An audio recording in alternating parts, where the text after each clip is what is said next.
This is problem 8.60. It's on page 459. The spring of a door latch has a constant of 1.8 pounds per inch and in the position shown exerts a 0.6 pound force on the bolt. Apparently it's compressed by, what, 1/3 of an inch. The coefficient of static friction between the bolt and the strike plate is 40%. All other surfaces are well lubricated and may be assumed frictionless. Determine the magnitude of the force P required to start closing the door. Let's draw the system. There's the edge of the door, just make it ground. And here is the striker that's pushed by a spring and basically holding a barrel that is part of the door.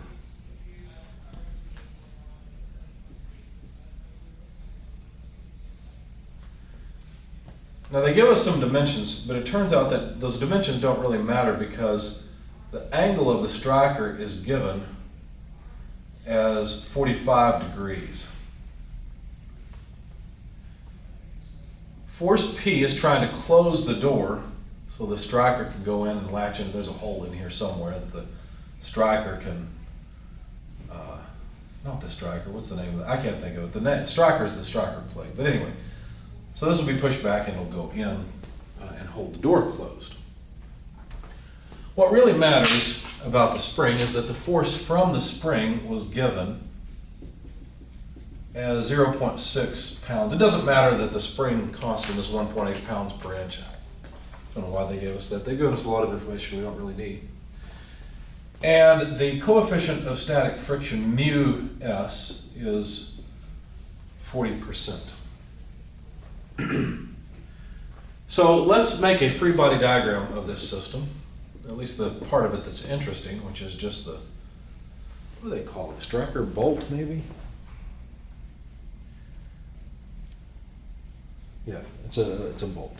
So strike plate and bolt. So this is the bolt. Let's make it a little bit better. There we go.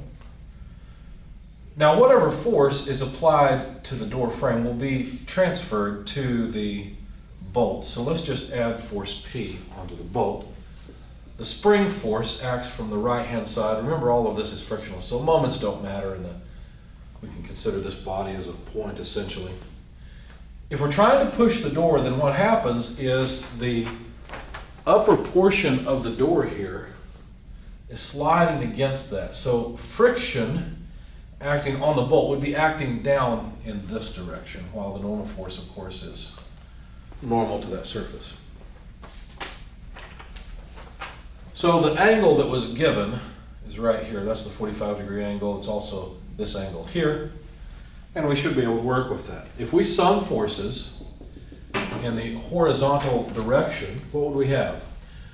Well, we'd have n cosine 45 degrees, because only some of this normal force acts horizontally, minus the friction force times sine of 45 degrees, because the friction force has a negative x component. Let's be clear here, xy.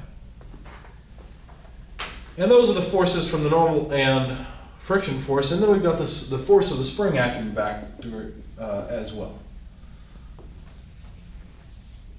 So there we go. Since the friction force is equal to mu n, then we can write that n cosine 45 degrees minus mu n times sine of 45 degrees equals Fs, which is 0.6 pounds. It's moving the spring force to the other side of the equation. So solving for the normal force, notice we have the normal force in two of the terms. It would be 0.6 pounds divided by the multipliers on the normal force. Cosine of 45 degrees minus mu sine of 45 degrees. Now, of course, mu is 40%. And so plugging all this into your calculator, you find that the normal force is about 1.4142 pounds force. But that's not what we want. So let's sum forces in the vertical direction. What do we have? Well, we've got P acting upward. We've got F and N both have components downward. So F times cosine of 45 degrees this time, minus N sine of 45 degrees equals 0. And so P is equal to F cosine 45 degrees plus N sine 45 degrees, but of course F is nothing more than mu N. And so if we factor out the normal force, that might make our lives a little bit easier. We'd be left with mu cosine 45 degrees plus sine 45 degrees. Okay. Of course, we know mu is 0.4. We know the value of the normal force. That was 1.4142. And so P comes out to a force from this equation of 1.4 pounds, and that's what they wanted to know. So that's the amount of force required in order to get this thing to move a bit in this position. Now, as the spring compresses more and more and the angle changes a bit, it may change somewhat, but that's not a bad amount of force. In fact, notice more force is required to close the door than the spring force that's resisting the door closing.